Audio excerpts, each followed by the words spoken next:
नमस्कार, face to फेसमा स्वागत छ। म रामचन्द्र अर्याल। आज मसँग हुनुहुन्छ अधिवक्ता सुशील शर्मा सापकोटा। उहाँसँग हामी खास गरी राष्ट्रिय स्वतन्त्र पार्टीका सभापति रवि लामिछानेमाथि भइरहेको पछिल्लो छानबिन र समग्रमा सहकारी ठगी प्रकरण र यसको कानुनी निकासको उपायको विषयमा केन्द्रित रहेर कुराकानी गर्छौँ। र पछिल्लो पटक सहकारी ठगीका टाइकुन भनिएका जीवी राई उनले पठाएको भनिएको इमेल र त्यो इमेलमा प्रस्तुत भएका केही शब्दहरू, त्यो शब्दको आधारमा अब जीवी राई पक्राउको कति नजिक छन् र जीवी राईको पक्राउका लागि सरकारले डिफ्युज नोटिस जारी गरेको भन्ने विषय पनि आइरहेको सन्दर्भमा के अब जीवी राई सजिलैसँग नेपाल आउन खोजेका हुन् वा उनले नेपाल आउने वातावरण बनिराखेको अवस्थामा खास गरी सरकारले जीवी राईलाई नेपाल ल्याउनका लागि र उनले भनेअनुसारको सुरक्षा प्रबन्ध गर्नका लागि सरकारले तयारी गरिरहेको भनेर भनिरहँदाखेरि कानुनी रूपमा जीवी राई नेपाल आइसकेपछि उनीमाथि हुने छानबिन कस्तो हुन सक्छ र यदि जीवी राईले भनेअनुसार पठाएको इमेल अनुसारको दोष रवि लामिछानेलाई केन्द्रित गरेर उनले बयान दिए भने त्यसपछि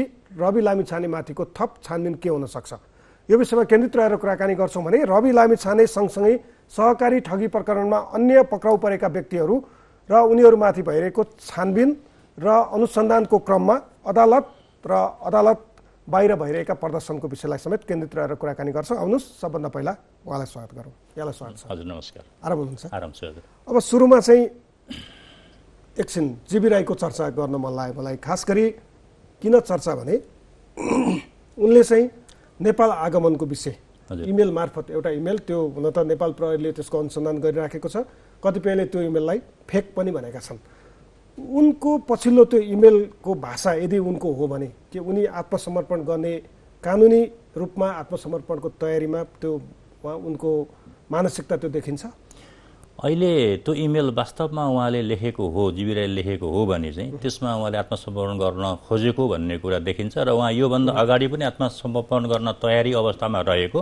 तर यहाँको सरकार र गृह मन्त्रालयमा जो गृहमन्त्रीको रूपमा हुनुहुन्थ्यो रवि लामिछाने, उहाँसँग आफूलाई असुरक्षित महसुस गरेर उहाँ लुकेको भन्ने आशय खुलेर आउँछ यदि इमेल वास्तविकता हो भने। तर हामीले त्यो इमेललाई मात्रै अहिले पुष्टि नभइकन यही हो तथ्य भनेर हामीले कानुनी रूपमा बोल्न मिल्ने अवस्था रहेन। तर वास्तविक रूपमा उहाँ भोलि पक्राउ परेर आइसकेको अवस्थामा इमेललाई उहाँले आफूले पठाएको भनेर स्वीकार गर्नुहुन्छ भने त्यतिखेर हामीले के बुझ्नु पर्यो भने जीवी राई योभन्दा अगाडि नै अनुसन्धान गर्नको लागि राज्यलाई सहयोग गर्न तयार हुनुहुन्थ्यो, तयार थिए। तर अहिले आएर उहाँ आउनुपर्ने आवश्यकता किन महसुस भयो भन्दा उहाँको सुरक्षाको दृष्टिकोण अहिले बढी महसुस भएकोले गर्दा इमेल पठाएर अहिले आउने अवस्थामा रहेको भन्ने कुरालाई हामीले आकलन गर्न सक्छौँ। जस्तो कतिपयले चाहिँ के भन्छन् भने यो नक्कली इमेल आयो र यति बेला किन जीवी राई आगमनको कुरा चलाइयो भने रवि लामिछाने पक्राउ र त्यो पछाडिको सडक आन्दोलन, त्यसलाई निस्तेज पार्नका लागि, त्यसलाई कमजोर बनाउनका लागि यो इमेल नक्कली रूपमा प्रस्तुत गरियो भनेर आरोप पनि लगाउनेहरू छन्। अब सरसर्ती हेर्दाखेरि के रवि लामिछानेबाट जीवी राईमाथि खतरा थियो होला त? यस्तो हुन्छ, रवि लामिछानेबाट जीवी राईलाई खतरा थियो कि थिएन र इमेल वास्तवमा सत्यता हो कि होइन, इमेल वास्तवमा जीवी राईले पठाएको हो कि होइन भन्ने तथ्यको निर्णय अवस्थासम्म नपुग्दाखेरि हामीले सहज रूपमा केही अनुमानको पाटोलाई हेर्दाखेरि हामी के देख्न सक्छौँ भने जीवी राई अध्यक्ष रहेको सहकारीबाट रवि लामिछानेले केही रकम निकालेको, केही रकम भन्दा करोडको हाराहारीमा त केही भन्नु पनि नभनौँ, रकम निकालेको अवस्थामा सो रकम सुप्रिम सहकारीमा त 2 करोड 80 लाखको कुरा आइरहेको छ। र यस्ता विभिन्न सहकारी संस्थाबाट भएका रकमको अपचलनमा जुन राज्यबाट अनुसन्धान भइरहेको छ, सो अनुसन्धानमा तत्काल पदमा रहेका गृहमन्त्रीमाथि पनि छानबिन हुन आउने अवस्थामा निजले आफूमाथिको छानबिन रोक्नका लागि प्रक्रिया अगाडि बढाएका थिएनन् होला भनेर चाहिँ हामी अनुमान गर्न सक्दैनौँ। किन सक्दैनौँ भनेर हामीले भन्दाखेरि यहाँ प्रश्न हुने कुरो एउटा के रह्यो भने अहिले रवि लामिछानेलाई पक्राउ गरेर अनुसन्धान गर्दै गर्दाखेरि एउटा प्रश्न के आइरहेको छ भने रवि लामिछानेको विरुद्धमा प्रहरी हिरासतमा राम्रो व्यवहार भएको छैन, उहाँप्रति असुरक्षा भयो भन्ने कुरा राष्ट्रपालले जुन प्रश्न उठाइरहेको अवस्था छ, सो अवस्थालाई हेर्दा हामी के देख्छौँ भने मैले गृहमन्त्री हुँदाखेरि के त्यो शक्ति प्रयोग गरिन होला त भन्ने आशयले पनि उहाँहरूको प्रश्नले झुकाइरहेको हुँदाखेरि हामीले यहाँ के हेर्न सक्यौँ भने जीवी राई तत्काल आउन असुरक्षित थिए भन्ने कुरा चाहिँ हामी प्रश्न गर्न सक्छौँ। जस्तो अब तपाईँले यो विषय उठाइहाल्नुभयो, खास गरी न्यायिक हिरासतभित्र रहनुभएका रासपाका सभापति रवि लामिछानेमाथि प्रहरीबाट दुर्व्यवहार भएको उहाँले अदालतमै न्यायाधीशको अगाडि म माथि यस्तो यस्तो दुर्व्यवहार भयो भनेर बोल्नु भएको विषय बाहिर आइरहेको छ नि। अब एउटा पूर्व उपप्रधान तथा गृहमन्त्री भइसकेको व्यक्ति माथि त त्यो तहको दुर्व्यवहार हुँदो रहेछ यदि उहाँले भनेको कुरा पत्याउने हो भने आम नागरिक जो हिरासतमा पऱ्यो भने उनीहरूको अवस्था के होला? मैले यही निवेदन के गर्न खोजेँ भने यदि रवि लामिछाने एकजना गृहमन्त्रीको तहमा उपप्रधानमन्त्री भइसकेको व्यक्तिलाई प्रहरी अनुसन्धानमा राख्दाखेरि दुर्व्यवहार भयो भनेर उहाँ आफै भन्दै हुनुहुन्छ भने हिजो उहाँ गृहमन्त्री रहँदाखेरि प्रहरी प्रशासनमा सुधार के गर्नुभएको रहेछ भन्ने कुरा उहाँले आफूले जुन कुरा व्यक्त गर्दै हुनुहुन्थ्यो म सुधार गर्छु यसो गर्छु भनेर त्यो त वास्तवमा होइन रहेछ। त्यसमा आफ्ना केही कमजोरी लुकाउनका लागि उहाँले पदमुह हुनुभएको रहेछ। वास्तवमा उहाँ सुधारमा आउनुभएको थियो भने त उहाँले गृहमन्त्री हुँदाखेरि त यी अनुसन्धानको विषयलाई छानबिन गरेर हेर्न सक्नु पर्थ्यो। गृहमन्त्री भएको मान्छेलाई नै यसरी अहिले तत्काल हामीले प्रश्न उठाइरहेका छौँ हाम्रो पार्टीबाट रासपाबाट भन्ने उहाँको पार्टीबाट भन्ने कुरालाई हामीले हेर्ने हो भने रासपाको अध्यक्ष गृहमन्त्री जो पूर्व गृहमन्त्री हुनुहुन्छ उहाँ नै असुरक्षित हुनुहुन्छ भने त्यो अनुसन्धान भएर न्यायालयमा दर्ता भएका मुद्दाका प्रमाणहरू कस्ता अवस्थामा पुष्टि गर्न सकिन्छ, कस्ता अवस्थामा आएका हुन्छन् भन्ने कुरा उहाँको कथनबाट पुष्टि हुन सक्छ। तर यसलाई हामीले सँगसँगै कसरी हेर्नु पर्यो भने यदि त्यो वास्तविकता थियो भने हामीले योभन्दा अगाडि रवि लामिछाने मात्रै होइन अनुसन्धानका दायरामा आएका राजनैतिक पहुँच नभएका आर्थिक पहुँच नभएका ती तमाम नागरिकहरू जो 10 वर्ष 15 वर्ष 20 वर्ष कैद सजाय भोगिरहेका छन् उनीहरूको मुद्दामा पुनरावलोकन गरेर न्यायालयले हेर्नुपर्ने अवस्थासम्मका प्रश्न हुने प्रश्न हेर्दाखेरि त्यसो हुँदाखेरि यसमा म चाहिँ उहाँमाथि दुर्व्यवहार भयो होला भन्ने मान्ने अवस्थामा छैन। किनभने न्यायपालिका स्वतन्त्र छ। स्वतन्त्र न्यायपालिकाले अनुसन्धान गरेका विषयहरूमा न्यायपालिकाबाट उठेका प्रश्नहरूमा अदालतमै प्रश्न गर्न पाइन्छ र उहाँको पहुँच र हिजो उहाँलाई पक्राउ पूर्जी जारी गर्न अहिले अवस्था भए पनि जतिखेर गृहमन्त्री हुनुहुन्थ्यो त्यतिखेर महाधिवक्ता र तत्कालीन प्रहरी कार्यालयबाट के जानकारी आयो भने उहाँको विरुद्धमा कुनै जानकारी नै छैन भन्ने कुरा हो। ए राजा संयन्त्र हो नि त। कर्मचारी तन्त्र त स्थायी हुन्छ सरकार परिवर्तन भए पनि कर्मचारी तन्त्र महाधिवक्ताको कार्यालय लगायतका प्रहरी निकायहरूबाट अनुसन्धान हुँदा उहाँलाई के भन्यो भने उहाँको विरुद्धमा कुनै उजुरी पनि छैन भन्ने कुरा भन्यो। यहाँनिर मैले तपाईँलाई रोकेँ जस्तो यो मुद्दा छ नि अब यहाँ रासोपाका नेता कार्यकर्ता यति बेला प्रतिशोध विरुद्धको सडक सङ्घर्ष भनेर विभिन्न तरिकाको आन्दोलन गरिराखेका छन्। अब तपाईँले भनेकै कुरामा म जोड्न खोजेँ हिजो रवि लामिछाने 2 पटक गृहमन्त्री हुनुभयो र दोस्रो पटक उहाँ गृहमन्त्री भएसँगै उहाँमाथि सहकारी ठगीको विषय खास गरी नेपाली कांग्रेसले संसदमा उठायो। त्यही विषयमा आधारित भएर तत्कालीन सत्तापक्षले उहाँको छानबिन आवश्यक नरहेको बतायो। नेपाली कांग्रेसको अडानका बीच संसदीय छानबिन समिति बन्यो। समितिले कारबाहीको सिफारिस गरेपछि उहाँमाथि पक्राउ पूर्जी जारी भयो। यो बीचमा रवि लामिछाने गृहमन्त्री हुँदाखेरि तत्कालीन प्रधानमन्त्री पुष्पकमल दाहालले संसदको रोस्टमबाटै भन्नुभयो कि रविमाथि अनुसन्धान गर्नुपर्ने गरी कुनै पनि उजुरीहरू देखिएन। प्रहरी प्रमुख बसन्त कुँवरले संसदको राज्य व्यवस्था समितिमा गएर भन्नुभयो रवि निर्दोष हुनुहुन्छ। पोखरामा दर्ता भएको ठाडो उजुरीको कुनै अर्थ छैन हैन। रवि स्वयंले पटक पटक बोल्नुभयो कि मेरो विरुद्धमा कुनै प्रमाण छैन। त्यो उहाँहरूको सत्ता छौन्जेल त्यो थियो। महान्यायाधिवक्ता कार्यालयले रविमाथि मुद्दा नचल्ने केही निर्णय पनि गर्यो। तर जब सत्ता परिवर्तन भयो नि फेरि रविमाथि जुन आरोप छ त्यो आरोपमा प्रमाण पुग्यो। यो प्रमाण चाहिँ सत्तामा हुँदाखेरि नपुग्ने सत्ता बाहिर हुँदा पुग्ने यो जुन छ नि यो प्रतिशोध होइन भनेर कसरी पत्याउने? यसलाई यसरी हेरौँ हामी रविको विरुद्धमा रवि लामिछानेको विरुद्धमा जति पनि उजुरी र जाहेरीको अहिले अनुसन्धान भइरहेको छ ती उजुरी र जाहेरी निज गृहमन्त्री हुँदा र प्रहरी महानिरीक्षकले चाहिँ आफ्नो विज्ञप्ति मार्फत वा महाधिवक्ताले निजको विरुद्धमा उजुरी छैन भनेर भनेको समयभन्दा अघिल्लो मितिमा दर्ता भएका रहेछन् भने त्यसलाई हामीले महान्यायाधिवक्ता तत्कालीन प्रधानमन्त्री प्रहरी प्रमुख समेतलाई अनुसन्धानको दायरामा ल्याउनै पर्छ। किनभने यहाँ कोही पनि व्यक्ति संविधानभन्दा माथि छैन, कानुनभन्दा माथि छैन। कानुनी राज हो भने प्रधानमन्त्रीले संसदमा बोल्दै गरेको कुरा न्यायिक समिति छानबिन समितिमा गएर प्रहरी प्रमुखले बोल्दै गरेका कुरा महान्यायाधिवक्ताले व्यक्त गरेका कुरा यदि व्यक्त गरेको मितिभन्दा अगाडि दायर भएका उजुरीबाट अहिले अनुसन्धान भएको हो भने त उहाँहरू पनि छानबिनको दायरामा त आउनु पर्यो नि। किनभने कानुन त सबैका लागि बराबर हो नि। त्यसो हुँदाखेरि यदि त्यसो होइन भने अनुसन्धानकर्ताले त्योभन्दा पछाडिका उजुरीमा अनुसन्धान गरिरहेको अवस्था हो भने गृहमन्त्रीबाट राजीनामा गरेर गइसके पछाडि पुष्पकमल दाहालको सरकार ढले पछाडि अनुसन्धानको लागि पेश भएका जाहेरीमा अहिले अनुसन्धान भइरहेको छ भने त्यहाँ हामीले प्रश्न उठाउन पाइएन, अनुसन्धान पछाडि दर्ता भएछ भनेर मान्नु पर्यो। होइन, त्यो जाहेरीको अनुसन्धान र दर्ता मिति त्योभन्दा अगाडिको छ भने त हामीले राज्य संयन्त्रको दुरुपयोग गरेर कसैलाई सत्तामा पुग्न, कसैलाई सत्तामा झार्नका लागि खेल हुन्छ भन्ने कुरा त त्यहाँबाट पुष्टि भइरहेको हो नि, छुट्टै प्रमाण त खोज्नु परेन।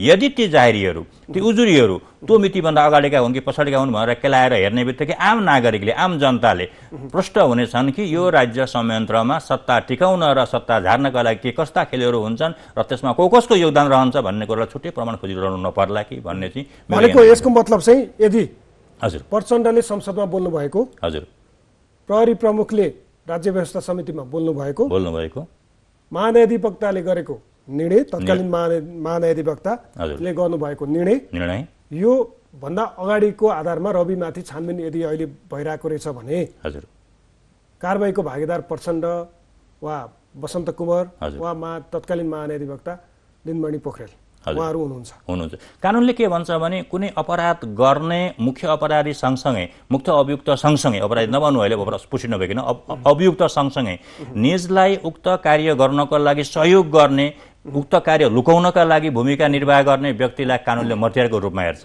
उहाँको विरुद्धमा सहकारी ठगी सम्बन्धी उजुरी, जाहेरी निवेदन लगायतका कुनै पनि प्रकारका उजुरीहरू दर्ता भएको अवस्थामा नै उहाँ गृहमन्त्री हुनुहुन्थ्यो र सो अवस्थामा नै प्रहरी प्रमुख, महान्यायाधिवक्ता र प्रधानमन्त्री, तत्कालीन प्रधानमन्त्रीबाट व्यक्त भएका कुरा हुन् भने त हामीले उहाँलाई सहकारी ठगीबाट बचाउनका लागि खेल खेलेको भनेर मान्नु पर्यो नि। कानुन संसदमा बोल्नु भएको भाषा अहिलेसम्म आजको मितिसम्म भन्ने भाषा प्रयोग गर्नुभएको थियो। हजुर, आजको मितिसम्म भन्ने हुँदाखेरि ती जाहेरी त्योभन्दा अगाडि छैनन् त हामीले ती हेर्नु पर्यो। यदि छैनन् भने उहाँले भनेका कुरामा हामीले समर्थन गर्नुपर्छ।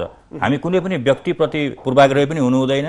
हामी व्यवस्थाप्रति सुधारका लागि लाग्नुपर्छ, कानुन सबैले मान्नुपर्छ, संविधानवाद हामीले मानेका छौँ। त्यसो हुँदाखेरि उहाँले आजका मितिसम्म भन्दाखेरि सो बोलेको मितिभन्दा अघिल्लो मितिमा दर्ता भएका जाहेरी र उजुरी छन् भने त उहाँले रवि लामिछानेलाई सहकारी प्रकरणमा जोगाउन खोज्नुभएको मान्नु पर्यो नि त हामीले।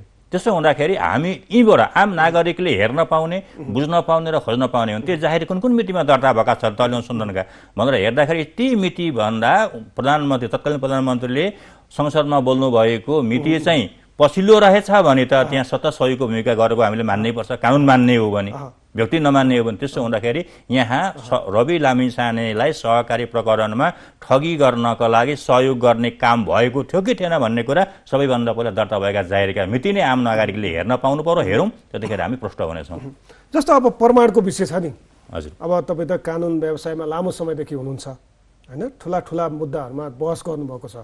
यो प्रमाण चाहिँ सत्तामा हुँदा एक थरी हुने, सत्ताबाट जो व्यक्ति सत्तामा थियो त्यो सत्ताबाट बाहिर गइसकेपछि उसका विरुद्धमा प्रमाण बलियो भएर आउने जुन प्रवृत्ति छ नि नेपालको इतिहास हेर्ने हो भने पनि हिजोका दिनमा पनि भएका छन्, आज पनि भइराखेको छ। यो प्रमाण चाहिँ सत्तामा पुगेका व्यक्तिको आँखै पछि फरक चाहिँ कसरी हुँदो रहेछ क्या? यसो हुन्छ, प्रमाण कानुनको दृष्टिमा फरक हुँदैन कहिले पनि। हामी राजनीतिलाई न्यायसँग जोडेर हेर्दाखेरि न्यायपालिकालाई अलग राखेर हेरौँ र कार्यपालिका र व्यवस्थापिकालाई अलग राखेर हेरौँ। न्यायपालिकाले प्रमाणको रोमा फरक तरिकाले हेर्दैन। कहिलेकाहीँ प्रभाव परेको हुन्छ, त्यहाँ मैले अन्यथा भन्न अवस्था पनि रहेन। कहिलेकाहीँ न्यायपालिकाबाट प्रमाणको रोमा मूल्याङ्कन गर्दा पनि फरक पर्न सक्छ, त्यसमा अन्यथा भन्न सकिँदैन। तर वास्तवमा न्याय सम्पादन गर्ने न्यायपालिकामा कहिले पनि प्रमाणको रोमा फरक पर्दैन। तर कार्यपालिकामा रहँदाखेरि शक्तिको प्रयोगको आडमा चाहिँ प्रमाण लुकाउने र प्रमाण निकाल्ने काम हुन सक्छ। जस्तै मैले यहीँ जोडेँ, अहिले पटक पटक मिडियामा के आइरहेको छ भने काङ्ग्रेस नेता धनराज गुरुङको प्रश्न पनि आइरहेको छ सहकारीको विषयमा, रवि लामिछानेसँगै उहाँको पनि छानबिन हुनु पर्यो भन्ने प्रश्न आइरहेको छ, पोखरेलको पनि आइरहेको छ। अब उहाँहरूको विरुद्धमा अनुसन्धान गर्न सरकारले सक्नु पर्यो। सरकारमा अहिले काङ्ग्रेस र एमाले संयुक्त सरकार भएको अवस्थामा मेरा पार्टीका नेता र मेरा कार्यकर्ता भनेर छुट्याएर, जसरी हिजो रवि लामिछाने सरकारमा गृहमन्त्री हुँदाखेरि तत्कालीन प्रधानमन्त्री पुष्पकमल दाहालले आजका मितिसम्म उहाँ निर्दोष हुनुहुन्छ भनेर भन्दै गर्नुभएको थियो, त्यो नभनेर सहयोग गरौँ भनेर छानबिन गरौँ भनेर भन्नुभएको भए आजको भन्दा उहाँको उचाइ राजनीतिमा अझ बढी हुन्थ्यो होला। हुन्थ्यो होला होइन, हुन्थ्यो नै। तर अहिले पनि सरकारमा काङ्ग्रेस र एमाले गठबन्धन रहेको हुँदाखेरि काङ्ग्रेस र एमालेका नेताहरूमाथि पनि जुन सहकारी प्रकरणका प्रश्न उठेका छन् त्यो रवि सँगसँगै छानबिन गरौँ न। छानबिन गर्दा हाम्रो अर्को प्रश्न एउटा के छ भने हिरासतमा राख्नुपर्छ, थुन्नुपर्छ भन्ने आशय चाहिँ अलिकति गलत छ हाम्रो यहाँ। अन्तर्राष्ट्रिय कानुनले होस् वा हाम्रै कानुनको व्याख्याले होस्, कुनै पनि व्यक्तिलाई थुनामा नराखी पनि अनुसन्धान गर्न सकिन्छ। त्यसकारण अनुसन्धानको दायरामा कोही आउँछ भने थुनैमा राख्नुपर्छ भन्ने छैन। थुनामा नराखेर पनि अनुसन्धानको दायरामा अनुसन्धान गरौँ, निष्पक्ष एउटा निर्णय ल्यायौँ भने हामीले राज्य सत्ता र न्यायपालिका दुवैलाई उच्च स्तरमा हामीले कायम गर्न सक्छौँ। त्यसो हुँदाखेरि प्रमाण फरक पर्ने होइन, यहाँ प्रमाण सङ्कलन गर्ने निकाय फरक पर्ने भयो। त्यसको उदाहरण त हिजो प्रहरी प्रमुखले गर्नुभएको वक्तव्य र आज फेरि तिनै व्यक्ति पक्राउ पर्नेले त प्रष्ट गरिसक्यो नि त, छुट्टै प्रमाण किन खोज्ने र हामीले। त्यसो हुँदाखेरि यहाँ सत्ता शक्तिको आडमा चाहिँ प्रमाणलाई प्रयोग गर्ने कि लुकाउने भन्ने कुराको खेल चाहिँ हुन्छ।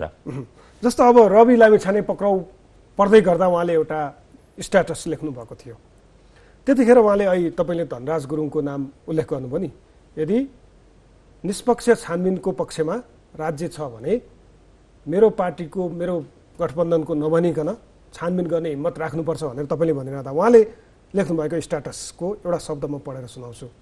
2/3 सरकार जोगाइदिन म बलि चढ्नुपर्ने भनेर उहाँले लेख्नु भएको थियो नि। हजुर, भनेको आफ्नालाई लुकाउने, म माथि चाहिँ प्रतिशोध साध्ने काम भयो भनेर उहाँले जुन बोल्नु भएको छ नि, अहिले भइरहेको अनुसन्धान प्रक्रिया हेर्दा त्यस्तो लाग्छ।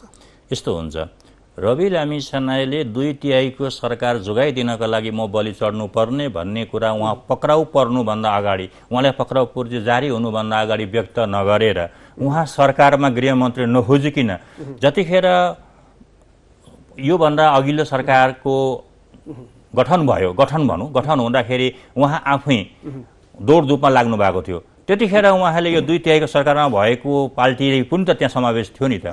त्यतिखेर त्यो प्रश्न उहाँले किन गर्नु भएन त? सत्ताको खेलमा त उहाँ पनि हुँदो रहेछ नि त। आफूलाई सत्तामा पहुँच हुँदाखेरि चाहिँ, आफू सत्ता प्राप्त हुँदाखेरि, आफू सुविधा हुँदाखेरि चाहिँ त्यतिखेर हामीले 2/3 सत्ताको लागि म बलि चढ्नुपर्ने, यहाँ खतरा छ, यहाँ प्रमाण लुकाइन्छन् भन्ने कुरा बोल्न सक्नु भएन नि। उहाँ सत्तामा नगइकन त्यतिखेर बोल्नु भएको भए उहाँले भनेका कुरालाई हामीले 100% मान्नुपर्ने हुन्थ्यो। तर अहिले के भयो त भन्दाखेरि 2/3 सरकारको लागि म बलि चढ्नुपर्ने भन्दाखेरि पनि 2/3 सरकारले म माथि पनि अनुसन्धान गर्ने भन्ने आशय चाहिँ व्यक्त गर्नुभएको त होइन कतै भन्ने पनि हामीले विवेचना गर्नुपर्ने हुन्छ।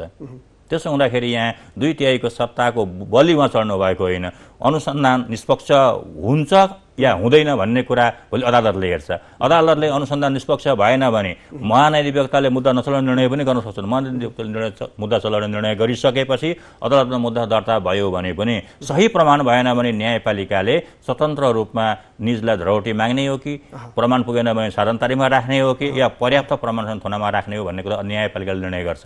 न्यायपालिकाको निर्णयमाथि रासपा र रासपाका अध्यक्षलाई विश्वास छ कि छैन त? छ भने एउटा न्यायपालिकामा विचाराधीन रहेको मुद्दा जब अदालतबाट रिटपूर्वक पक्राउ पूर्ति जारी भयो, पक्राउ गरियो, पक्राउ गरे पछाडि 24 घण्टाभित्रमा म्याद थप्न लानुपर्छ, म्याद थप्न लग्यो। म्याद थप्न लाँदाखेरि सडक आन्दोलन गर्नु भनेको त्यो सरकारको विरुद्धमा भनेर मान्दैनौँ हामी त्यसलाई। हामी कानुन मान्छौँ भने, संविधान मान्छौँ भने त्यो आन्दोलन अदालतलाई प्रभाव पार्न गएको भनेर हामीले मान्नुपर्छ। त्यसो हुँदाखेरि निष्पक्ष अनुसन्धान नहोला त्यो एउटा पाटो भयो। तर न्यायपालिकामाथि नै उहाँहरूको जुन यो प्रश्न उठ्ने गरी उहाँहरूले काम गर्नुभयो त्यो भनेको सिङ्गो न्यायपालिकामाथिको प्रहार हो। त्यस कारणले यहाँ म जोगिनका लागि सडक आन्दोलन गर्ने होइन, सडकमा जुलुस गर्ने होइन, मलाई बहस गरेर, मलाई अदालतमा पेश गर्दाखेरि मेरा कानुन व्यवसायीले बहस गरेर यहाँ उहाँलाई अहिले तत्काल अनुसन्धानमा राख्नुपर्ने होइन, तारिखमा राखेर मुद्दाको पूर्वपक्ष हुने गरी साधारण तारिखमा राखेर अनुसन्धान होस् भनेर बहस गर्न सक्नु भनेको रासोपाले गरिरहेको प्रतिशोध विरुद्धको आन्दोलन भनेर जसरी सडकमा आन्दोलन गरिराखेको छ। हजुर, त्यो अहिलेको सत्ता गठबन्धनको विरुद्धमा होइन, प्रधानमन्त्रीको विरुद्धमा होइन, त्यो अदालतलाई न्याय प्रभावित पार्नका लागि गरिएको। यदि त्यो आन्दोलन चाहिँ निजलाई पक्राउ पूर्ति जारी गर्नुभन्दा अगाडि नै मेरो अध्यक्षलाई भोलि यस्तो हुन्छ अनुसन्धान हुन्छ भन्ने कुरा पूर्व अनुमान गरेर सडक आन्दोलन हुन्थ्यो भने सत्ता पक्ष, राजनैतिक पक्ष र निष्पक्षताको लागि, स्वतन्त्रताको लागि हो भनेर मान्न सकिन्थ्यो। तर अदालतबाट पक्राउ पूर्ति जारी भइसकेपछिको आन्दोलनले त अदालतलाई हस्तक्षेप गर्यो नि त, न्यायपालिकालाई हस्तक्षेप गर्यो नि त। त्यो हुँदाखेरि आन्दोलनको पिरियड कुन थियो? सडक आन्दोलन कहिले भयो भन्दाखेरि पक्राउ परिसकेपछि म्याद थप्न लाँदाखेरिको जुलुस हो पोखराको। त्यसो हुँदाखेरि त्यो जुलुसले के गर्छ त भन्दाखेरि न्यायपालिकालाई पनि हामी सक्छौँ भने प्रभावित पारौँ भन्न खोजेको अवस्था पुष्टि हुन्छ। जस्तो अब तपाईँले यति भनिरहँदाखेरि रवि लामिछानेको बयान जारी छ, प्रहरीले अनुसन्धान गरिराखेको छ, अदालतमा उहाँको कुरा न्यायाधीशले सुनिरहनु भएको अवस्था छ। हजुर एउटा समाचार तपाईँले पनि पढ्नुभयो होला, बयानको समयको सन्दर्भमा हजुर उहाँले प्रश्न उठाउनु भयो, मलाई थुनामा राखेर जम्मा दिनको 4 घण्टा मात्रै बयान लिनुहुन्छ, म बयान नसकेसम्म उठ्दिनँ भन्ने अडान पनि लिनुभयो। यो बयानमा चाहिँ लिङ्गरिङको प्रयास भइरहेको भनेर अनुमान गर्न सकिन्छ? यसो हुन्छ, बयानमा लिङ्गरिङ भइरहेको भनेर अनुमान गर्न सकिन्छ भन्ने कुरामा हामी यसलाई यसरी हेरौँ, बयान लिँदै गर्दाखेरि तत्काल हामीले अरू केही बाहिरी कुराहरूका प्रमाणलाई पनि सँगसँगै बयानसँगै राखेर हेर्नुपर्ने हुन्छ। तत्काल हामीले अरू नयाँ कुराको प्रमाण प्राप्त भयो भने बयानमा समावेश गर्नुपर्ने हुन्छ, त्यसको लागि हामीले केही वेट पनि गर्नुपर्ने हुन्छ, प्रतीक्षा गर्नुपर्ने हुन्छ। र मेरो बयान म लगातार 6 घण्टा दिएर सक्छु भन्ने आशय कुनै आरोपित व्यक्तिको होइन, त्यो राज्यको अनुसन्धानकर्ताले कुन कुन समयमा अनुसन्धान गर्ने, कानुनले तोकेको समय अवधिभित्र हिरासतमा राखेर कुन कुन समयमा अनुसन्धान गर्ने भन्ने कुरा त निर्णय गर्ने विषय चाहिँ अनुसन्धानकर्ताको हो। कुनै पनि कसुरदारले वा कुनै पनि अभियोग लागेको अभियुक्तले मलाई यति बजे बयान लिनुपर्छ, यति घण्टा मेरो बयान लिनुपर्छ, 3 दिनभित्र मेरो बयान सकेर अदालतमा मलाई पेश गर्नुपर्छ भन्ने आशय चाहिँ कानुनी सर्वोच्चताको सिद्धान्तभित्र पर्दैन। त्यसलाई चाहिँ अनुसन्धान गर्ने निकायले बदनियत राखेको छ भने सप्रमाण पुष्टिकर्ता भोलि न्यायपालिकाले हेर्छ नि त त्यसलाई, के त न्यायपालिका छ नि त हाम्रो यहाँ त। त्यसो हुँदाखेरि त्यो अवस्थामा उठाउने कुरालाई अहिले उहाँले मिडियाबाजी गरेर कार्यकर्ता मार्फत प्रचार गरेर त्यो गर्ने अवस्था चाहिँ कदापि पनि कानुनी सर्वोच्चताको प्रतिकूल हामीले यसलाई मान्न सक्दैनौँ। बयानमा ढिलाइ गरियो भनेर उहाँले जे भन्नुभएको छ त्यो चाहिँ कानुन सम्मत भएन। कानुन सम्मत भएन होइन, उहाँको बनाइ चाहिँ भएन। त्यही त उहाँको बनाइ। हजुर, उहाँको बनाइ चाहिँ कानुन सम्मत भएन, किनभने कहिले पनि कसुरदार वा अभियुक्तले मेरो यति बयान छ भनेर बोल्न मिल्दैन। जस्तो अब पछिल्लो पटक खास गरी उहाँले अदालतमै बोल्नु भएको विषय हजुर हैन, उहाँले अन्यायको शिखरमा उभिएर न्यायको चित्कार गरिरहेको छु भनेर अदालतभित्र बोल्नुभयो र उहाँले आक्रोश व्यक्त गर्दै गर्दा न्यायाधीशले यो अदालत हो, बिस्तारै बोली पनि सुनिन्छ भन्नुपर्ने अवस्था आयो नि। भनेको पीडामा परिसकेपछि प्रतिशोधपूर्ण पक्राउ भयो भनेर उहाँले भनिरहँदाखेरि त्यो पीडा जसरी उहाँले अदालतमा व्यक्त गरिरहनु भएको छ नि, उहाँको हिसाबले त्यो ठिक होला नि त? यसो हुन्छ, उहाँ पहिलो पटक न्यायपालिकामा कुनै पनि मुद्दाको रोमा प्रतिवादी सर उपस्थित हुनुभएको होइन। योभन्दा अगाडि उहाँलाई चितवनबाट के हाम्रो समथिङ पुडासैनीको शालिग्राम पुडासैनीको मुद्दामा पनि उहाँलाई मुद्दा भएको थियो, त्यसमा उहाँले सफाई पाउनुभयो। दुरुत्साहन अब आत्महत्या दुरुत्साहनको थियो। शालिग्रामको भिडियो पनि हामी सबैले सार्वजनिक रूपमा हेरिरहेका छौँ, हेर्न पायौँ। उहाँले त्यो अवस्थामा ती प्रमाणलाई पनि पन्छाएर न्यायपालिकाले उहाँलाई सफाई दियो। त्यहाँ त न्यायपालिका स्वतन्त्र रहेछ भनेर उहाँले मान्नुभयो होला नि त। हिजो दोहोरो नागरिकताको प्रश्न आयो, दोहोरो राजधानीको प्रश्न आयो, त्यतिखेर सर्वोच्च अदालतले उहाँलाई तत्काल अवस्थामा दोहोरो नागरिकताबाट उहाँलाई वञ्चित गराउनका लागि तत्काल एउटा नागरिकता त्यागेर मात्रै प्रक्रिया अघि बढाउनु भनेर प्रक्रियाको लागि उहाँले निर्देशन भयो सर्वोच्च अदालतबाट। त्यो पनि उहाँले आफ्नो फेभरमा भएको भएर मान्नुभएको होला। यी अवस्थाहरू हुँदाहुँदै उहाँले अहिले आएर सहकारीको मुद्दामा चाहिँ चिच्याउनु पर्ने आवश्यकता किन त? दुईटा कुरा हुन्छ, एउटा व्यक्ति जब निरीह हुन्छ तब पनि ऊ आक्रोश हुन्छ, जब कुनै पनि व्यक्तिमा कसुरको भरपूर प्रमाण हुन्छ तब पनि ऊ आक्रोश हुन्छ। दुईटा अवस्थामा आक्रोश हेर्नुपर्ने हुन्छ हामीले। एउटै पात्र योभन्दा अगाडि आक्रोश भएको देखिँदैन, आक्रोश भएको अवस्था थिएन, न्यायपालिकामा संयमित भएर प्रस्तुत भएको देखिन्छ, तर अहिले आक्रोश भएको देखिन्छ भने त्यसले जनताले के बुझ्ने त? मैले यहाँ बोलिरहनु पर्ने जनताले बुझ्ने कुरा हो। एउटा व्यक्तिले हिजो आक्रोश भएर व्यक्त गरेको थिएन दुईटा मुद्दामा, एउटा मुद्दामा सफाई पनि पाएको अवस्था हो। यही न्यायपालिका संयन्त्र हो। आज यही न्यायपालिकाभित्र उहाँ उभिएर न्यायपालिकामा म्याद थप्दाखेरि आफ्ना कार्यकर्तालाई सडकमा उतारेर जुन कार्य गर्दै हुन्छ त्यसले सिङ्गो न्यायपालिका र न्याय व्यवस्थाप्रति नै उहाँको विश्वास छैन भन्ने कुरा होइन। उहाँले त्यसलाई चाहिँ आफ्नो निर्णय लिन सकिन्छ कि भन्ने आशयले आफ्ना कर्तृत्वहरू लुकाउन खोजेको हो कि भन्ने त अनुमान जनताले गर्ला नि त यहाँनिर त। त्यसो हुँदाखेरि उहाँको अभिव्यक्तिलाई हामी सहज रूपमा कानुनी परिभाषाभित्र ल्याएर हेर्न सक्दैनौँ। तपाईँको कानुनी भाषाले त्यो सहज मान्दैन भन्नुहुन्छ नि। हजुर, आम जनतामा त क्या हो न प्रतिशोधै हो कि भन्ने एउटा प्रश्न पनि उब्जिया छ नि त। यसो हुन्छ, हामी आम जनता नागरिक सडकमा उत्रिएका सबै नागरिकलाई म यहाँनिर एउटा प्रश्न मैले निवेदन गर्न खोजेँ। हामी सत्ता पक्ष र सत्ता इतरमा यो मात्रै होइन, योभन्दा जति पनि आन्दोलनहरू हुन्छन् सत्ता पक्षले चाहिँ सत्ता इतरका पार्टीहरूको समर्थन वा अथवा सत्ताको विरोधमा जब सडकमा आन्दोलन हुन्छ त्यतिखेर भेडा बाख्रा सडकमा कराए भन्ने जता अभिव्यक्ति दिने गर्नुहुन्छ।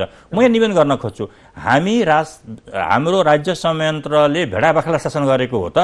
सडकमा उत्रेका प्रत्येक नागरिक त जनता हुन् नि त, नागरिक हुन् नि त, उनीहरूले हामीले भेडा बाख्राबाट सम्बोधन गर्न मिल्दैन। त्यहाँ आएका व्यक्तिहरू दुई प्रकारका हुन सक्छन्, कसैलाई कानुनको पूर्ण जानकार नभएको हुनसक्छ, हाम्रो धरातलीय स्वरूप यही हो, र दोस्रो उस्कावटमा आएका हुन सक्छन्, र कसैलाई वास्तवमै हिजो न्यायपालिकाबाट आफूले प्रमाणको रूपमा मूल्याङ्कन गर्दाखेरि म निर्दोष हुँदाहुँदै सजाय पाएर सजाय भएका मान्छे पनि सडकमा आएका हुन्छन्। त्यसकारणले जसले निर्दोष हुँदाहुँदै पनि न्यायपालिकामा प्रमाणको अभावमा सजाय भोग्नु पर्यो त्यो व्यक्ति सडकमा आउन सक्छ अहिले आएर, त्यसले आन्दोलन जुलुस गर्न सक्छ। तर त्यसको अर्थ चाहिँ सबै क्षेत्रमा प्रमाण मूल्याङ्कनभन्दा बाहिर गर्ने न्यायले फैसला गर्छ भनेर हामीले आन्दोलन गर्न सक्दैनौँ। र मैले निवेदन गर्न खोजेको यहाँ के हो भने सडक आन्दोलन र सडकमा भएका व्यक्तिहरूले आत्मविश्वास केमा गर्नुभयो भन्ने प्रश्न हामीले अन्यथा नहोस्, हाम्रा आम नागरिक सडकमा उभिएका ती तमाम जनताहरूलाई सोधौँ, इन्टरभ्यू लिउँ, त्यहीँ गएर भने प्रत्यक्ष रूपमा तपाईँ के को लागि आन्दोलन गर्दै हुन्छ भन्दा उहाँहरूलाई थाहा नै हुँदैन। त्यसो हो भने मैले यहाँ तपाईँलाई रोकेँ, त्यसो हो भने अहिले रवि लामिछानेमाथि खास गरी 3वटा कसुरमा, हजुर, एउटा सहकारी ठगी, हजुर, अर्को सङ्गठित अपराध र अर्को कृत्य लिखत, 3वटा मुद्दा चलाउने गरी प्रहरीले अनुसन्धान गरिराखेको छ। हजुर, र पछिल्लो पटक भइरहेको अनुसन्धान र सहकारी ठगीको विषय गोर्खा मिडिया नेटवर्क खुल्यो, त्यहाँ उहाँ कार्यकारी सञ्चालकको रूपमा जानुभयो। अब सहकारी ठगीमा जसरी अनुसन्धान भइराखेको छ नि, अब रवि लामिछाने यो सहकारी ठगी प्रकरणमा जोडिएका छन् भन्ने कानुनी आधार चाहिँ के त यसमा? यस्तो हुन्छ, सहकारी ठगीको सम्बन्धमा चाहिँ व्यक्त भएका रायसँग अलिक फरक राय मैले राख्न चाहेँ। जस्तै सहकारी ठगी भनेको के हो त भन्दाखेरि सहकारी संस्थाहरू गठन गर्न राज्यले अनुमति दिएर गठन भएका संस्थाहरू हुन्। सहकारी राज्यबाट हृतपूर्वक गठन भएका संस्थाहरूले निक्षेप लिन पनि सक्छ, ऋण प्रवाह पनि गर्छ। निक्षेप लिएको रकम जनतामा हृतपूर्वक ऋण प्रवाह गरेको एमाउन्ट हामीले खोज्नु पहिला, कति रकम निक्षेप जम्मा भयो जनताको र कति ऋण प्रवाह भयो। ऋण प्रवाह भएको रकम हृतपूर्वक भएको छ कि छैन, हृतपूर्वक ऋण प्रवाह पनि भएको छ र निक्षेप र ऋण प्रवाहको बिचमा कति ग्याप देखिन्छ, त्यो ग्याप कहाँ प्रयोग भयो, त्यो ग्यापको पैसा भन्दाखेरि त्यो चाहिँ ठगियो, त्यसलाई चाहिँ हामीले ठगी मान्नुपर्छ। तर हामी यहाँ के छ भन्दैछौँ भने एउटा सहकारीको 84 करोड रुपियाँ बचतकर्ताको बचत थियो भने 84 करोड ठगी भन्न हामी सक्दैनौँ। त्यो हामीले अलिकति अनुसन्धानको दायरा अलिक फराकिलो बनाउनुपर्छ। 84 करोड मध्ये 70 करोड रुपियाँ मानौँ लगानी भइरहेको छ, त्यसको धितो पनि सुरक्षित छ भने त राज्यले त्यहाँ पनि सहयोग गरिदिनु पर्यो जनताको पैसा उठाउनको लागि। 70 करोडको धितो प्रयोग गरेर त्यो पैसा उठाइदिएर रहेको 18 करोड रुपियाँमा चाहिँ हामी के गर्न सक्यौँ भन्दाखेरि वा रहेको पैसामा हामी के गर्न सक्यौँ भन्दाखेरि सञ्चालकहरूले दुरुपयोग गरेको देखिन्छ भने, कुनै सञ्चालकले अपचलन गरेको देखिन्छ भने त्यो रकम बराबर ठगीमा जिल्ला कारबाही गर्नुपर्ने हुन्छ। यहाँ रवि लामिछानेको विरुद्धमा सहकारी ठगी प्रकरणमा छानबिन आयोगले नै भन्यो सहकारीमा चाहिँ निजले प्रत्यक्ष ठगी गरेको देखिएन भन्ने राय त आयो नि त उहाँको। तर उहाँले अपचलन गरेको हो भन्ने कुरा आयो। फेरि अपचलन गरेको हो तर त्यसलाई चाहिँ उहाँले गोर्खा मिडियामा लगेर लगानी गर्नुभयो, पैसा झिक्नुभयो, लिखतमा किर्ते गर्नुभयो। किर्ते लिखत जुन लिखतबाट पैसा झिकियो त्यो लिखत भोलि सधैँ किर्ते प्रमाण गर्दाखेरि सधैँ रवि लामिछानेको दस्तखत मिल्छ, ल्याप्चे मिल्छ भने त त्यहाँनेरि किर्ते कागज खडा गरेर एउटा संस्थाको पैसा होइन, त्यो आम नागरिकको पैसा हो। आम नागरिकको, त्यो सहकारीको पैसा होइन, आम नागरिकको पैसा उहाँले के गर्नुभयो त भन्दाखेरि किर्ते कागजमा बनाएर अर्थात् कानुनको दुरुपयोग हुने गरी कागज बनाएर पैसा झिकेर एक ठाउँबाट अर्को ठाउँमा सार्नु भएको देखियो। त्यो पैसा दुरुपयोग भएको त मान्नु पर्यो। त्यसकारण त्यहाँ किर्ते लिखत खडा गरेर रकम अपचलन गरेको पाटो देखिएला, तर उहाँले त्यो ऋण प्रवाह गर्नुभएको आफ्नो नाममा लिनुभएको हो कि होइन र सहकारीको हो कि होइन भन्ने कुरा त्यो ग्याप चाहिँ त्यहाँनिर हेर्नुपर्ने हुन्छ। त्यो ग्याप नहेरिकन कति ठगी भयो भन्ने कुरालाई त्यो एमाउन्टबाट चाहिँ हामी अहिले क्यालकुलेसन गर्न नपुगौँ भनेको चाहिँ प्रहरीलाई जुन 3वटा विषय भयो नि, सहकारी ठगी, सङ्गठित अपराध र कृत्य लिखत, हजुर, उहाँलाई मुद्दा चलाउने आधार पुग्छ बाहिरबाट हेर्दा? यस्तो हुन्छ, कृत्य लिखत त भोलि परीक्षण गर्दाखेरि अनुसन्धान नगरिकन हामीले बोल्न मिल्दैन। अनुसन्धानको दायरामा आउँदाखेरि त्यो जुन लिखतको बारेमा हामी बोल्दैछौँ अहिले, त्यो लिखतमा भएको सही ल्याप्चे उहाँको हो भने त कृत्य लिखत हामीले भन्नु पर्यो नि त। कृत्य लिखत चाहिँ किन भन्नु पर्यो भन्दाखेरि त्यो लिखतको दुरुपयोग गरेर रकम झिकेको हुँदाखेरि लिखत र अपचलनको लागि कृत्य भयो। अब त्यो कृत्य लिखत बनाउनको लागि उहाँ एक्लै सहभागी हुनुभएको हो कि त्यहाँ अरू पनि सहभागी भयो? कुनै पनि साङ्गठनिक रूपमा चेनबद्ध भएर 3 भन्दा बढी व्यक्तिहरूले कुनै अपराध सङ्गठित गर्छन् तर सङ्गठित बराबर ल्याउन सकिन्छ। उहाँलाई कृत्य लिखत तयार गर्नका लागि उहाँ सँगसँगै अरू पनि व्यक्ति छन् भने त कृत्य लिखत उहाँ पनि दायरामा आउनुपर्ने भयो। त्यसो हुँदाखेरि अहिले अनुसन्धान गर्न मिल्दैन भन्ने कुरा वा पुग्दैन भन्ने कुरा हामीले बोल्न मिल्दैन। त्यसो हुँदाखेरि त अनुसन्धान गर्न त रोक लगाएको अवस्था हुन्छ नि त, त्यो त गर्न मिलेन। अब रविकै अर्को प्रकरण, हजुर, खास गरी दोहोरो नागरिकताको विषय थियो। हजुर, सर्वोच्च अदालतको फैसलापछि उहाँले पुनः नागरिकता प्राप्ति गर्नुभयो र अर्को राहदानीको विषय पनि छ। महाधिवक्ता कार्यालयले हजुर, मुद्दा नचलाउने, दोहोरो राहदानी लिएको विषय हो तर त्यसको दुरुपयोग नगरेको हुनाले मुद्दा चलाइरहनु पर्ने आवश्यकता भएन भनेर त्यति बेला निर्णय रोकियो। तत्कालीन प्रधानमन्त्री पुष्पकमल दाहाल प्रचण्डको पालामा महाधिवक्ताले रोक्नुभयो। अब यति बेला फेरि त्यो विषय चर्चाको विषय बनेको छ। के रवि लामिछानेमाथि फेरि यो दोहोरो राहदानीको मुद्दा चल्ला भन्ने विषय उठिराखेको सन्दर्भमा त्यो सम्भावना रहन्छ कि रहँदैन? यस्तो हुन्छ, राज्य संयन्त्रबाट यसमा दुई तरिकाले हेरौँ। एउटा कार्यपालिकाबाट, एउटा न्यायपालिकाबाट। न्यायपालिकाबाट अन्तिम भएको फैसला फेरि दोहोऱ्याएर हेर्न मिल्दैन। पुनरावलोकनको अवस्थामा पुगेर अन्तिम भएको फेरि दोहोऱ्याएर हेर्न मिल्दैन। तर कार्यपालिकाले कुनै पनि निर्णय गर्दाखेरि अहिलेको मुद्दा नचल्ने निर्णय कार्यपालिका निर्णय हो, न्यायपालिका त्यहाँ प्रवेश गरेको छैन। त्यसैले कार्यपालिकाले कुनै पनि निर्णय गर्दाखेरि राज्य कानुनको दुरुपयोग हुने गरी वा कसैलाई फाइदा वा कसैलाई घाटा हुने गरी कुनै पनि काम गरेको देखिन्छ भने, राज्य संयन्त्र स्वतन्त्र छ भने, संविधानवाद मान्छ भने, कानुनी सर्वोच्चता मान्छ भने, कानुनभन्दा माथि गएर कुनै पनि काम गरेको देखिन्छ भने त्यसलाई पुनः अनुसन्धानको दायरामा ल्याउन सकिन्छ। यदि त्यही प्रश्न चाहिँ अदालतबाट दर्ता भएर पुनरावलोकनसम्म पुगेर अन्तिम भएर रहेको थियो भने त्यहाँ बोल्न मिल्ने थिएन। तर न्यायपालिकाको न्यायिक सर्वोच्चतामा प्रवेश नगरेको विषयलाई कार्यपालिकाले सत्ता टिकाउन वा जोगाउनका लागि कुनै पनि खेल खेलेको भन्ने कुरा आम नागरिकले बुझिरहेको अवस्थामा त्यसलाई चाहिँ अनुसन्धानमा फेरि ल्याउन भनेको रविमाथि दोहोरो राहदानीको विषयको मुद्दा चल्न सक्छ। यसलाई त हामीले राहदानी ऐनलाई हेऱ्यौँ भने स्पष्ट भइहाल्छ नि। कसैले आफ्नो राहदानीको दुरुपयोग गरेमा, गलत आशयले राहदानी लिएमा, एकभन्दा बढी राहदानी लिएमा भन्ने राहदानी ऐनले भनेको छ। नागरिकता त्याग्ने बित्तिकै राहदानीसँग सकिन्छ भनेर त कहीँ भनिँदैन नि, कुनै पनि कानुनले भन्दैन। न नागरिकता ऐनले भन्छ न राहदानी ऐनले भन्छ। दुईटा नागरिकता थिए, एउटा नागरिकता त्यागेर एउटा मात्र नागरिकता र दोहोरो नागरिकताको अर्थ सकियो भनेर, राहदानी सकियो भनेर भन्दैन कानुनले। कानुनले भन्छ भने हामी कानुनभन्दा माथि हो भने त्यसलाई मान्नुपर्छ। तर मैले चाहिँ त्यस्तो कानुन कहीँ पनि भेटेको छुइनँ। त्यस कारणले मैले कानुन मान्ने हुँदाखेरि त्यो मुद्दा चल्छ भन्ने चाहिँ मेरो व्यक्तिगत यसलाई राय भनौँ वा कानुनी एउटा मत मैले यसो जारी गरेँ। अन्तिममा चाहिँ अब समग्रमा सहकारी समस्या यहाँ अहिले रवि लामिछाने पक्राउ परेपछि जसरी विषय आएको छ, अब ठुला ठुला सहकारी ठगी प्रकरणका देवकुमार नेपाली पनि हिरासतमै छन्, अन्य व्यक्तिहरू पनि हिरासतमै छन्, छानबिन भइराखेको छ, अनुसन्धान भइराखेको छ। अब रवि राजनीतिसँग जोडिया हुनाले यो विषय बढी चर्चा भएको, यो आम रूपमा सबैलाई थाहा भएको विषय भयो। अब अन्तिममा चाहिँ यो समग्र रूपमा देशव्यापी रूपमा सहकारीमा देखिएको समस्या छ नि, कानुनी हिसाबले भन्दाखेरि यसको समाधानको उपाय के हुन सक्छ? यसो हुन्छ, कानुनी समाधानको उपाय भनेको पीडित जनताहरू पीडामा धेरै दिन बस्नु पनि हुँदैन, त्यसले राज्यको उपस्थिति देखाउँदैन। राज्यको उपस्थिति देखाउनका लागि पीडितले न्याय पाउनुपर्छ, चाहे त्यो कार्यपालिकाबाटै समाधान होस् या न्यायपालिकाबाट समाधान होस्। र सहकारी ठगी प्रकरणमा मैले अघि पनि उठाएँ, सहकारी ठगी प्रकरणमा ठगी भएको हो कि होइन र वास्तविक रूपमा सहकारीका सञ्चालकहरूले सहकारी रितपूर्वक खोलेर ठगी गरेका छन् भने त्यसलाई हामीले कानुनी मान्यता प्राप्त लाइसेन्स लिएर ठगी गरेको भनेर भन्नुपर्छ। लाइसेन्सधारी ठगी हो यो चाहिँ, किनभने सरकारले अनुमति दिएको ठग्नका लागि अनुगमन हुनु पर्थ्यो नि त। अहिले जनता ठगिएपछि, जनताका पैसा डुबेपछि अनि प्रश्न उठाउने होइन, निरीक्षण गर्ने, अनुगमन गर्ने सहकारी विभाग छ, सहकारी मन्त्रालय छ, सहकारीका विभिन्न जिल्ला स्तरसम्मका कार्यालयहरू छन्। ती कार्यालयहरू त्यतिखेर किन मौन बसे त?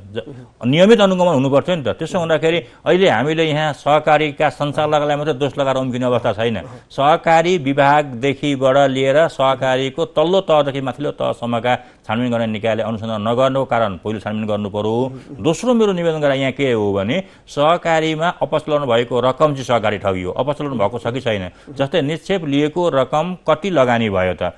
लगानी दिँदाखेरि तोकिएको ठाउँमा लगानी भयो कि भएन? कानुनले तोकेको अनुसार लगानी भयो कि भएन? धितो राखेर लगानी भयो कि नराखी लगानी गर्न दिएको छ भने सहकारीका सञ्चालक त्यहाँ दोषी हुन्। त्यसलाई मान्नु। जस्तो अब यसमा चाहिँ मैले एउटा तपाईँलाई जोडेँ, जस्तो अब यति धेरै सहकारीमा समस्या छ होइन, अब नियामक निकायको तपाईँले कुरा गर्नुभयो, नियामक निकायले आफ्नो कर्तव्य पालना गरेको भए, नियमित अनुगमन भन्नुभयो नि तपाईँले, अनुगमन गरेको भए त समस्या आउँदैन थियो। जीवी राईकै कुरा हेर्नुहोस्, कतिवटा सहकारीमा सञ्चालक छन्, कतिवटा सहकारीको अध्यक्ष छन्, होइन? एउटा व्यक्ति एउटा सहकारी बाहेक अर्कोमा सदस्य समेत हुन नपाइने प्रावधान छ। तर एउटै व्यक्तिले 100औं सहकारी हाकिरहेको अवस्था छ नि। भनेको राज्य कुनै न कुनै ढङ्गबाट सहकारीको रकम अपचलन हुनुमा दोषी छ कि? दोषी छ। कुनै न कुनै रकमबाट राज्य संयन्त्र दोषी छ। म यहाँ निवेदन के गर्न चाहन्छु भने सहकारीका धेरै मुद्दाहरू आइरहेका छन्। मैले सहकारीका मुद्दा हेर्दै गर्दाखेरि श्रीमती, ससुरा, ज्वाइँ, दाजु, भाइ मिलेर सहकारी खोलेको अवस्था देखिन्छ। यो त के भयो भन्दाखेरि निश्चय उठाएर ठगी गर्ने एउटा आशय प्रबन्ध मिलाउन राज्यले सहयोग गरेको हो नि त। किन गरेको हो, कसरी गरेको भन्दाखेरि त सहकारी खोल्नु पर्यो नि, पहिला अनुमति लिनु पर्यो राज्यसँग। राज्यमा अनुमति लिन जाँदाखेरि अनुमति दिने निकायले, कानुनले को व्यक्ति कति हदसम्मका रिश्तेभित्र, पुस्ताभित्रका सदस्य हुन पाउँछन् कि पाउँदैनन्, नातागोताभित्र परिवारबाट सदस्य सहकारी सञ्चालन हुने हो कि होइन भनेर त कानुनले स्पष्ट गरेको छ नि त। त्यो जसले जुन सहकारीमा व्यापक ठगी अपचलन भएको प्रश्न उठेको छ, त्यो सहकारीमा ती सञ्चालकहरूलाई सिफारिस गरेर, नियुक्ति गरेर ती सञ्चालकहरू मार्फत सहकारी सञ्चालन गर्न दिने अनुमति दिने कार्यकर्तालाई, कर्मचारीहरूलाई पनि अनुसन्धानको दायरामा जसरी रवि लामिछानेले अहिले ल्याएको त्यसरी ल्याउनुपर्छ, जीवी राईले ल्याएको ल्याउनुपर्छ। अन्यथा यो प्रक्रिया एउटा जीवी राई वा एउटा रवि लामिछानेलाई गिरफ्तार गरेर समाधान हुने होइन। त्यसो हुँदाखेरि ती तमाम व्यक्ति उनीहरूले त्यो दिँदै गर्दाखेरि कतै आर्थिक लाभ फाइदा त लिएका थिएनन्, पदको दुरुपयोग गरेनन्, त्यो पनि भ्रष्टाचारभित्रको कुरा आयो नि त। त्यसो ती सबै तमाम प्रश्नलाई नहेरिकन हामी न्यायिक निष्कर्षसम्म आम जनता पीडित भएको आधार कारण खोल्न कहिले पनि सक्दैनौँ। त्यसतर्फ राज्य उन्मुख भएको देखिन्छ? राज्य संवेदनशील छ? अहिले राज्य त्यो तर्फ संवेदनशील भएकै देखिँदैन। सहकारीका सञ्चालक को छन् समाउने, थुन्ने, अदालतले कसैलाई धरौटीमा छोड्ने, कसैलाई पूर्वलाई थनुमा पठाउने। तर राज्यले त्यो सहकारी खोल्दाखेरि, अनुमति दिँदाखेरि प्रमाण पुगेर अनुमति दियो कि दिएन, सहकारी खोल्नका लागि रितपूर्वक कार्य सम्पादन भएको थियो कि थिएन, कार्य जिम्मेवारी वहन गर्ने व्यक्ति को हुन्, निजलाई अनुसन्धानको दायरामा ल्याएको अवस्था देखिँदैन, निर्णय भएको देखिँदैन। त्यो निर्णय गर्नु पनि अति नै जरुरी छ। अन्यथा भोलि अरू नयाँ सहकारी खोलेर यही प्रवृत्ति विकास भएर जाने अवस्थालाई हामीले अन्यथा भन्न सक्दैनौँ। हस्, यहाँलाई महत्त्वपूर्ण समयलाई धेरै धेरै धन्यवाद।